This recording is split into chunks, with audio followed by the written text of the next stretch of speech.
Hi, I'm Alec. I'm your automated living energized computer and your new best friend. Welcome to New Paradiso, your new home. With our state-of-the-art colonial-grade shield technology, generous accommodations, and our abundance of opportunity, you'll never want to leave. For your convenience, we have set up a guided tour of the facilities to help you get acquainted with your new home. View the different videos in this playlist to learn about the topics that interest you, or watch them all. In this video, you will learn about the zones you'll visit, meet your friendly Assayer bots, learn how to operate the Q-Mail terminal, learn about armor, hit points, and injury, learn about bleed out, comatose, and death, and about how to defend yourself in combat. As well as about what to expect during your work detail.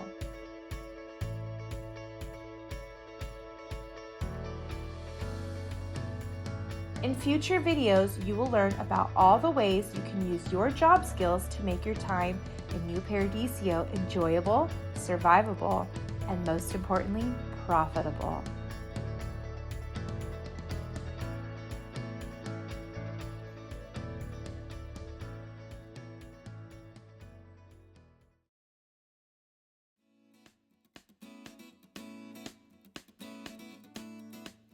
Hi, I'm Alec. This is the Green Zone, the safest place in the colony. This is where the shield protecting New Paradiso is the strongest and where most of your premium facilities will be located. Please note that some actions can only be taken while in the Green Zone, such as recharge, psychological counseling, fabricate, mixology, and basic repairs.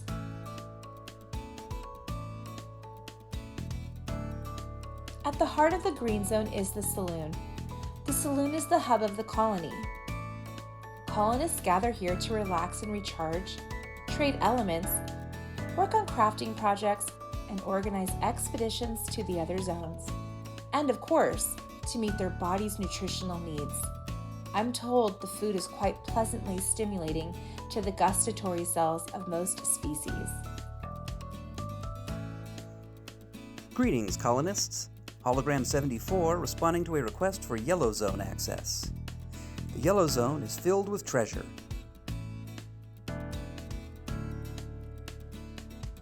As well as fascinating native flora and fauna.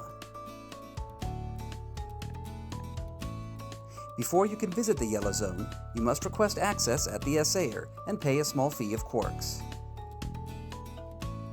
It takes a minimum of 15 minutes for the colony's shield to extend, protecting you from the planet's hostile radiation. Be aware of your surroundings at all times, and be sure that you're ready to protect yourself and your companions before entering this zone. The shield generator will keep the Yellow Zone open for up to 1 hour, or until all colonists have left the zone.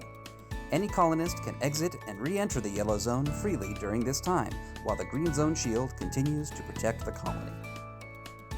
A friendly, soft light hologram, such as myself, will often patrol the zone to answer any questions colonists may have and provide unsolicited and potentially helpful advice.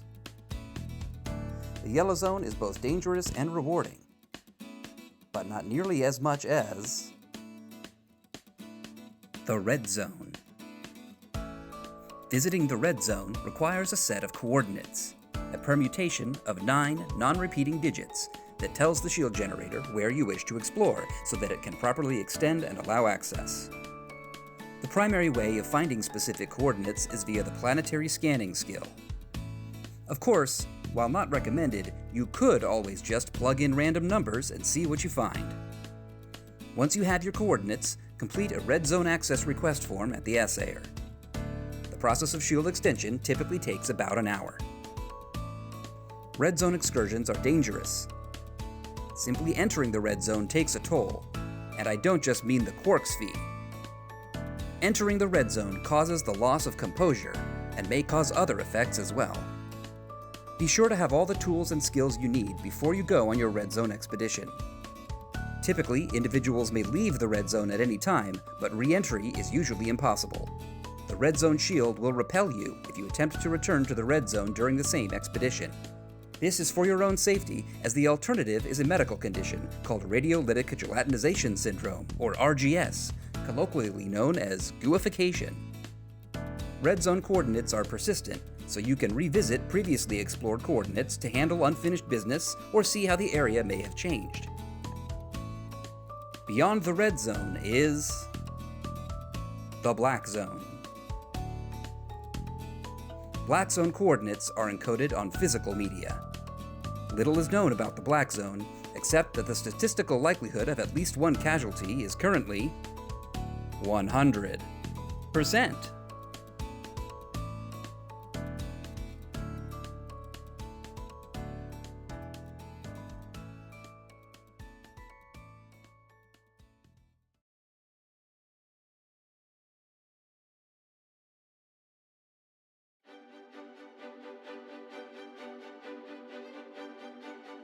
Greetings, colonists. I am your friendly Assayer bot. My job is to assist you by operating the Recombinator. I can help you by processing mining crystals, scanning modules, salvageable wreckage, harvested polyps, and other resources into useful elements. I can also dispense various tasks in exchange for quarks.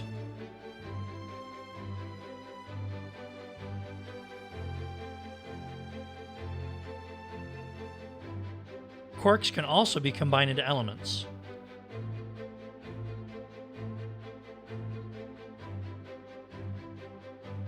I can also assist you with requests to extend the shield generator so that you can visit the yellow zone and red zone.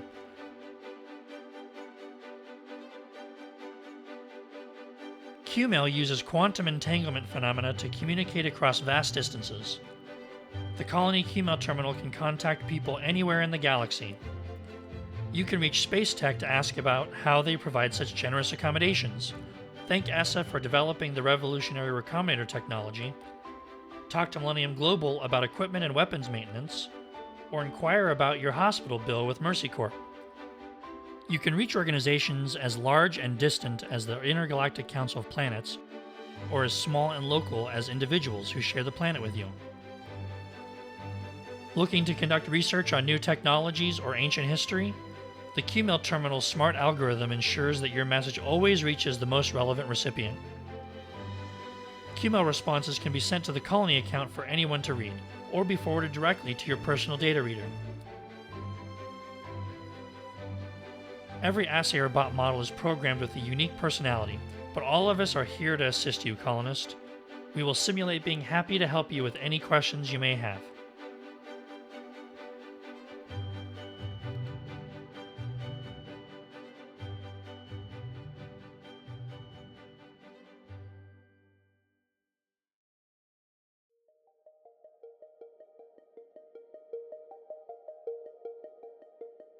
Hi, my name is Example A Everyperson.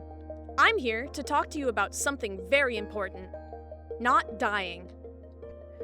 The philosophy of Beacon tells us that life is precious and must be preserved. To prevent workplace injury, consider wearing armor. The body has 7 equipment slots: the torso, each limb, the head, and the eyes. You can only wear one piece of equipment in each slot. You can only equip pieces when the dust has settled. What does that mean? I'm glad you asked. We say that the dust has settled when 3 criteria are met. First, when there are no creatures within line of sight that are actively hostile with one another. Second, when no sounds of combat can be heard. And third, when you holster or put down any weapons you have. As I was saying, You can only equip armor pieces or swap weapon mods when the dust has settled. That means that it is very important to choose the right loadout of gear for the job at hand. Different types of equipment offer different benefits, and a common one is armor. Armor points from different equipped pieces add together, creating a protective layer that takes damage before your body does. For example, a character wearing armor on each limb being struck, regardless of where on the body they were hit, may choose which piece of armor receives that damage. Any following damage received must go to that same piece of armor until it breaks. Once it breaks, the character must choose a different piece of armor to be the recipient of damage until it too breaks. If all pieces of armor worn by that character are broken, then they must now pay attention to where they are being shot in order to track their body's hit points. A new colonist has 2 hit points in their torso and each limb. These may be increased by species, advantages, and XP spent on the hit point nodes of the path map. When you take damage without any armor points remaining, the damage goes to the location that was hit. When a limb reaches 0 hit points, it becomes unusable. An unusable arm must drop limp to the side and may only be used to lightly hold objects. It cannot be used for anything else. If one leg is unusable, a character must walk with a heavy limp and may not move above a walk. If both legs are unusable, the character must drop to the ground on their knees, or sit, or lie down. If they have 1 or more usable arms, they may use them to pull themselves along the ground at a crawl. If no limbs are available, they may only lie or sit in place until help arrives. When a limb is at 0 hit points, any further damage to that location blows through to the torso as well. The torso is the most important hit location to protect, because when your torso reaches 0, you enter a state called bleed out. A character in bleed out must take a knee, or sit, or lie on the ground. They may not use any skills, items, or abilities unless otherwise stated. They may speak and call out for help, and I recommend that you do. If the character has limbs with remaining hit points, these may be damaged as normal while in bleed out. Now that's just plain mean. Bleed out usually lasts for 5 minutes, then you become comatose. Any remaining hit points in all limbs are immediately lost. You must lie down, drop or set down any held items, and may not move, except for some twitching. You may not speak, but may groan in response to stimuli. You may not use any skills or items unless otherwise stated. After 5 minutes, you die. Fortunately, before that happens, your allies may have a chance to save you. You are stabilized if you were in bleed out or comatose, but have since been stabilized by a skill or item. So long as your torso hit points remain unchanged, you stay stabilized. If your legs are otherwise usable, you may walk at a slow, unsteady pace. You may not use any skills or items that do not expressly state they may be used while stabilized or in bleed out. If your torso takes damage, or if any medical devices used to stabilize you fall off, you enter bleed out again. Fortunately, this does reset your bleed out timer, meaning you get to start bleeding to death all over again. The stabilized condition is removed by healing the torso for 1 or more hit points. A killing blow may be performed against a creature that is in bleed out or comatose, ending their timer and causing them to die. Most monsters die immediately upon their torso reaching 0 hit points, making it unnecessary to perform a killing blow. Most characters have a Theseus implant, an internal device that controls nanomachines in their body that keep them alive until their comatose timer ends. To perform a killing blow, stand within 1 pace of the target with a weapon drawn and clearly count killing blow 1, killing blow 2, killing blow 3, and pantomime a final flourish with the weapon. So, what happens if help never arrives? After 5 minutes of being comatose, your Theseus implant shuts down and you die. Your body melts, leaving behind any worn or carried items. I hope you have a new you clone in stock. Let's recap. Armor absorbs damage to any location until depleted. Each limb and the torso have hit points, which are tracked separately. A limb at 0 becomes unusable. A torso at 0 drops the character into bleed out. After 5 minutes of bleed out, the character becomes comatose. After 5 minutes of being comatose, or if a killing blow is performed, the character dies.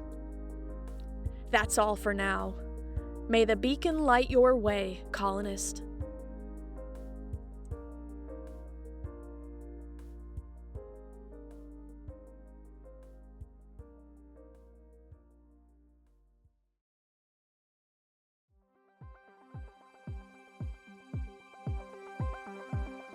Wraith Guardian No Life 42069 logging in. Listen up, noob. I'm going to tell you all about firearms combat. As a Wraith Guardian and a barricader, virtual reality combat is my way of life. But here on Durango 3, this is no game. If you want to stay alive outside the green zone, you better learn how to defend yourself. All firearms must pass safety inspection by the Assayer. 130 feet per second is the maximum speed. The maximum rate of fire is determined by the weapon, typically between 3 and 6 shots per second. Weapons that only have automatic fire may still be used if you are able to feather the trigger to approximate semi-auto under the rate of fire limit. The ammunition used must be regulation. Reference your colony guide for a list.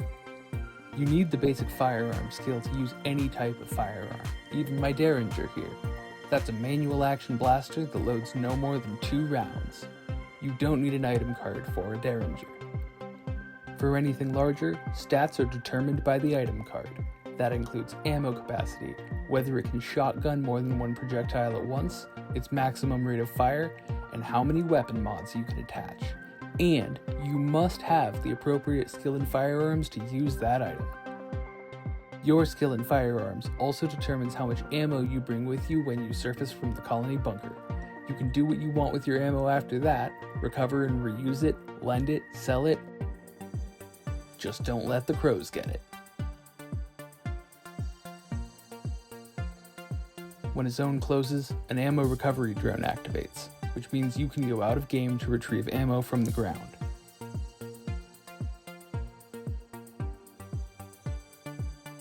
If you need to, you can load fewer rounds than your weapon is physically capable of to keep it under the limit. Guns can be modified pending adherence to certain safety rules. Check your colony manual for details. So now you know what your weapon can do, but what can you do with it? First of all, you should not approach a target closer than 10 feet to shoot at them. If a melee enemy approaches you, you can shoot back. Exercise caution and good judgment when shooting at close range. You can also throw packets. They are unlimited in capacity, but can never deal more than 1 damage, so they're a tool of last resort. Check your colony manual to learn how to make them. Secondly, firearms may never be pointed at or intentionally shot towards the head. Use of protective goggles is highly recommended in case you catch some strays, but this should never be intentional. Aim for center of mass, or even a bit lower, as many shots tend to hop up in flight. Shots to the neck or groin don't count either. Neither do shots that hit a gun, but you can't use a gun to intentionally block shots. Put some time in at the training range if you need to. You can only wield 1 firearm at a time, unless you've been conditioned to fight Florentine. In that case, you can wield a gun in each hand, but you're limited to basic or intermediate levels. Florentine also lets you fight with 1 gun and 1 small melee weapon if you like to mix ranged and melee. Master firearms are considered military hardware, and you need some connections to get a license to use, keep, or transport those. Trust me, you don't want any trouble from a Centurion. Theirs is bigger. Regular shots usually deal 1 damage, so you don't need to call that out loud. The focus shot skill or certain gear like weapon mods can deal extra damage. Damage above 1 must be called with each shot. And that's it for basic firearms training. It's time for me to log out. GG.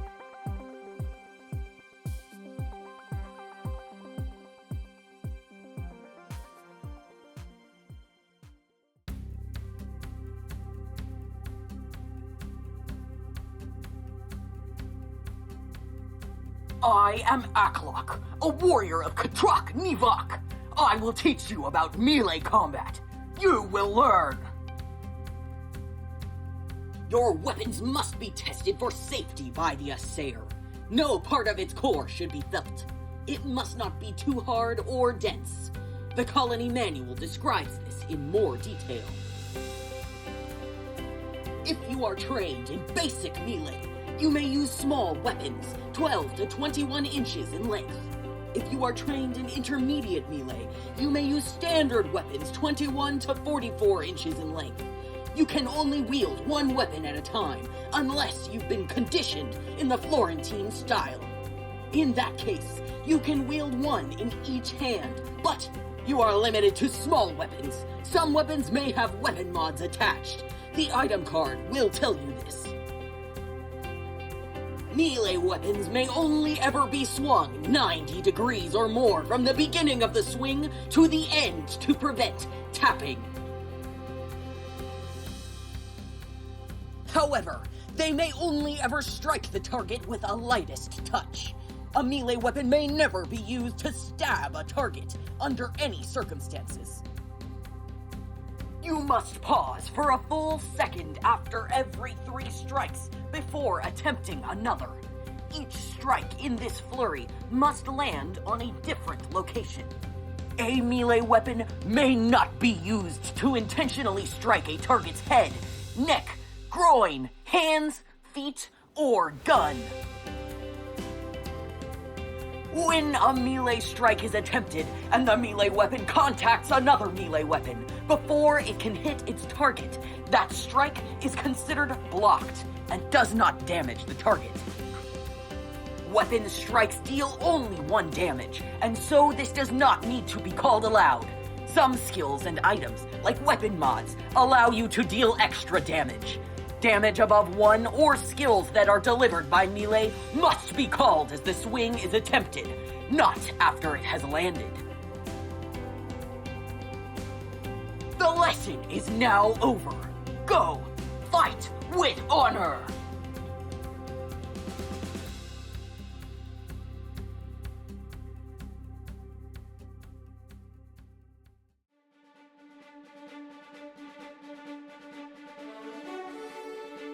Hello!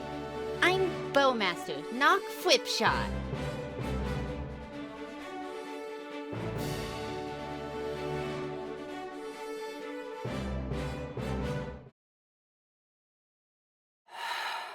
I'm so lonely.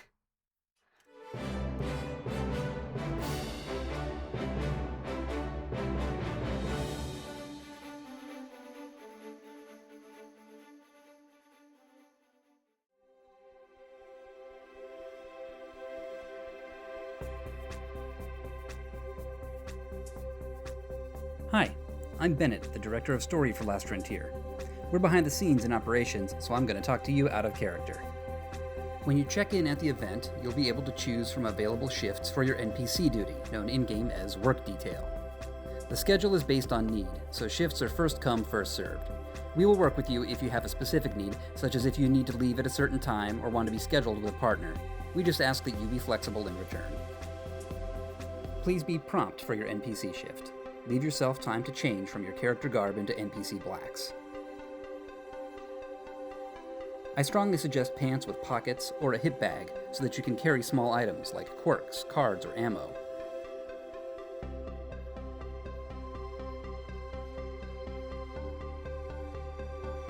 Some players like to bring knee pads for combat, because monsters take a knee pretty often as they die and respawn.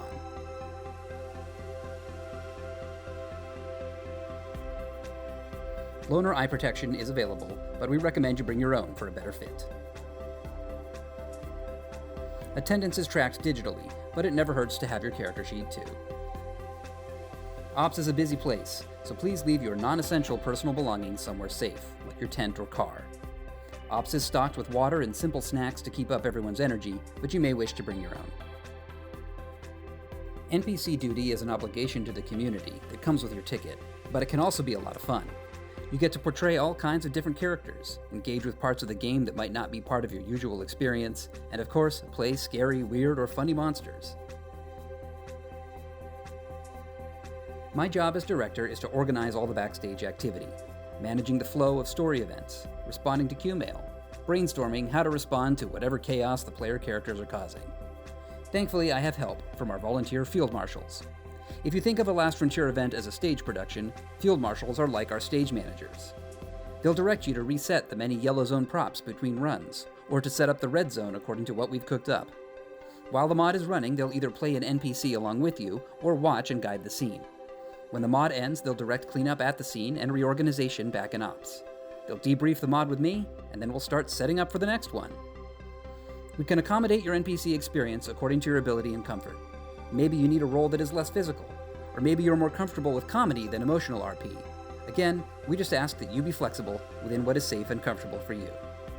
That's all you need to know about work detail.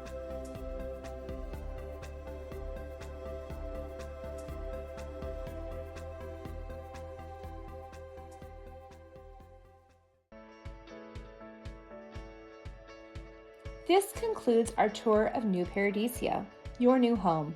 We hope you found it informative, entertaining, and worthy of a 5-star review. See you next time, colonists, here on The Last Frontier.